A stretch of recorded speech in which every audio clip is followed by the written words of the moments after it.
So there was a request regarding custom brushes. I'm just going to do a really quick demo here. I'm just going to take a rectangle and I'm just going to make a skinny little rectangle like that, and I'm going to fill it in black. Option delete, Alt delete.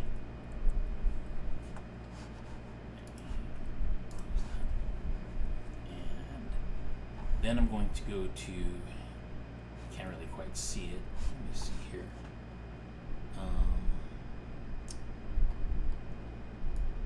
Need to move this over.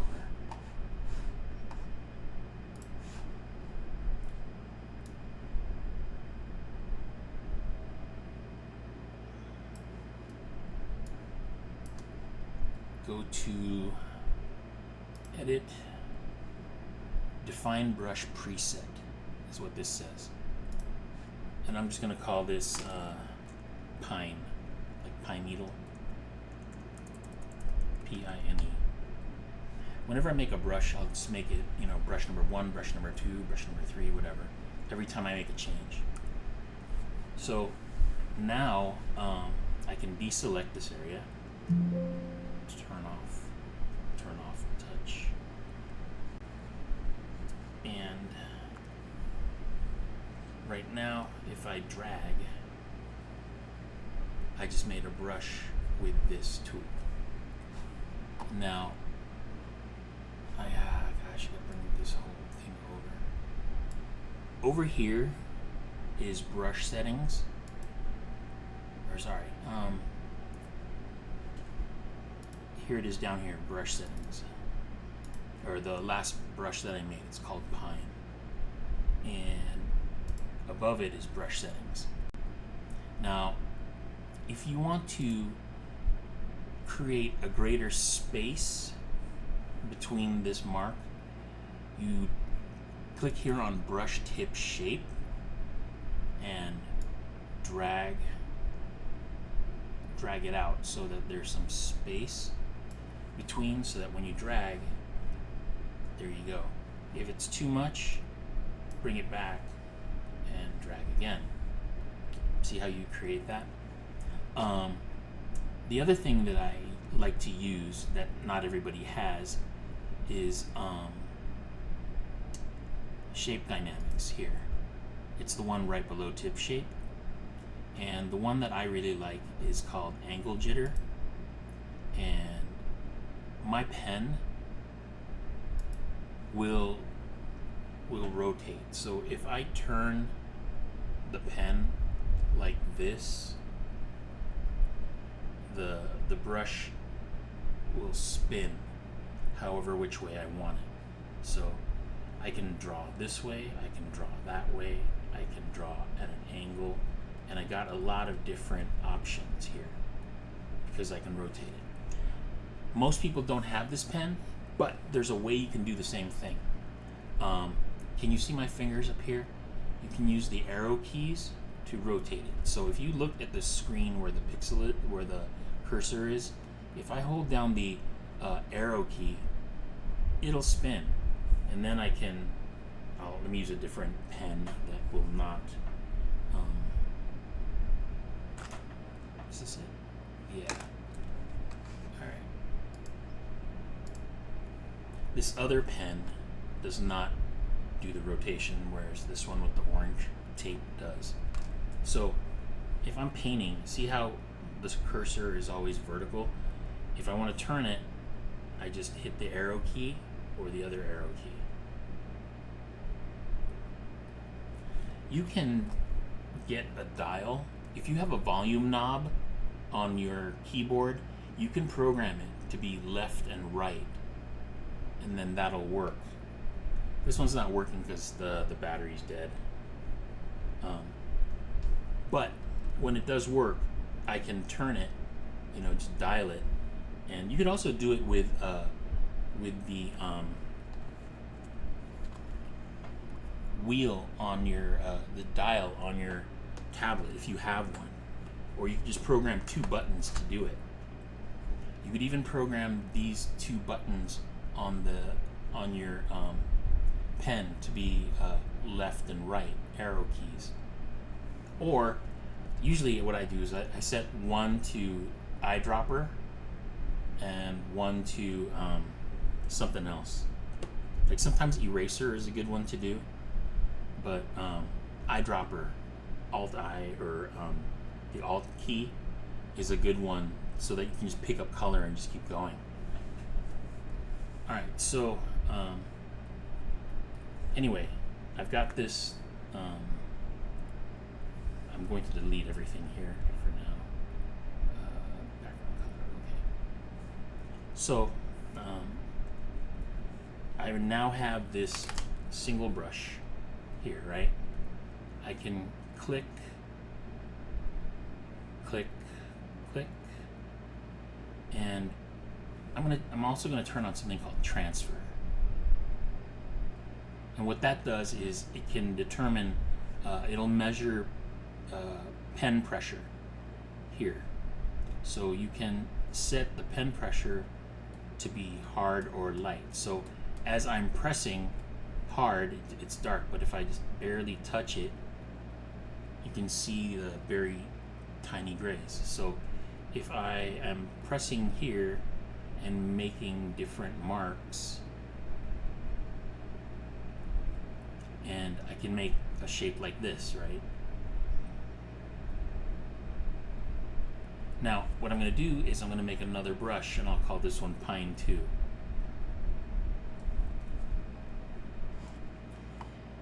Edit, define brush preset, type in Pine 2. Okay. Now here it is, but this one now has no settings on it. And if I'm moving it around, it's still default. So I got to go back up to Shape Dynamics and turn on rotation so that it spins. Nice. So I can click now and have more shapes. Now I can also change the size jitter in Shape Dynamics. I can set that to pen pressure and have it change a little bit, so I can press lightly and press hard, and now it's all different sizes. See? And if I needed to do a whole thing of them, you know, I can do scattering. So I can, right now it's just one line here, right? If I change the angle jitter, it'll be different each time I stroke, and oh, it's still on there. Now I turned on scattering, but right now it's at 0. If I move that about, I can create a lot more with it, you know, and I'm rotating as I'm going. So if I pick another value, the middle gray, I can do a pine tree, which is what I'm getting at with this. I can switch with white and paint white here, although that's too bright. Bring it down here. That's better. You can also grab grays that are in here and use them. Go back to black.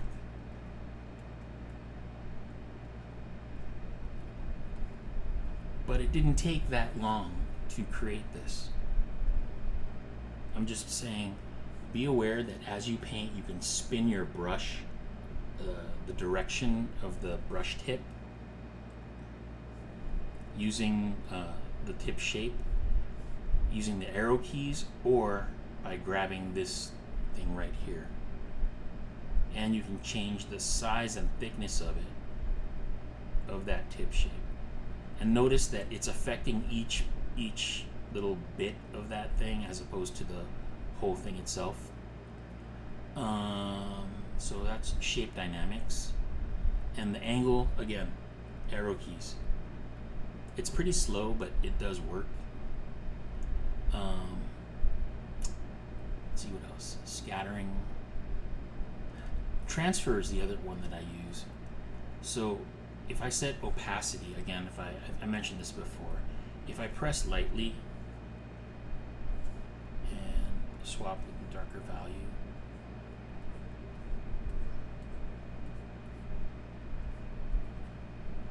so pressing lightly gives me lighter values, but it's lighter because it's transparent, not because it's lighter in value. But that's a quick way of just creating brushes. You can create all kinds of things with brushes. That it's just the essential idea is that you are repeating the shapes, and if you want to save it, you want to save these settings, just hit down. Oops, you can't quite see it. Down here, new brush, and call this Pine 3 or something, and it'll retain that setting. And sometimes if you want it to have a certain color, it will have that color. So let's just say, let's go to green. I'm gonna just grab green over here somewhere, dark green. Now, when I stroke, I've got just one color of green. If we go to the settings over here and go to color dynamics, you can have it switch between the two colors. So if I've got green over here and I click on white and choose a different shade of green over here, now we've got this different shade of green, right? If we go back up to the settings and turn on color dynamics, it's gonna jump between the foreground and the background. And if I set that to pen pressure and crank that up, so you'll see one color, and as I go lighter, maybe it's not as good. Let me try a different color. They're too close. So let's go with a turquoise blue. So now you can see that a little bit more. And if I press hard, it's more blue. If I press lightly, it's more green. Let me see. This just takes a lot of experimentation, you know? You can set the hue jitter also to move, so it'll just change on its own. See how it just went blue? The more you crank this up, the wilder it'll get.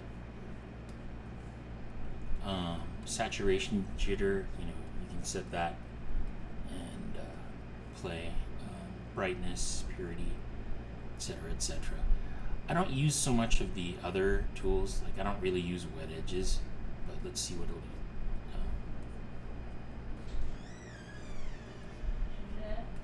Yes. All right, I'll make you dinner. All right, I gotta go. I hope you understood what I was doing here, and I hope it's helpful. I'll post this to a page, and again, I'll redo this for anybody who has any questions. All right, have a good one.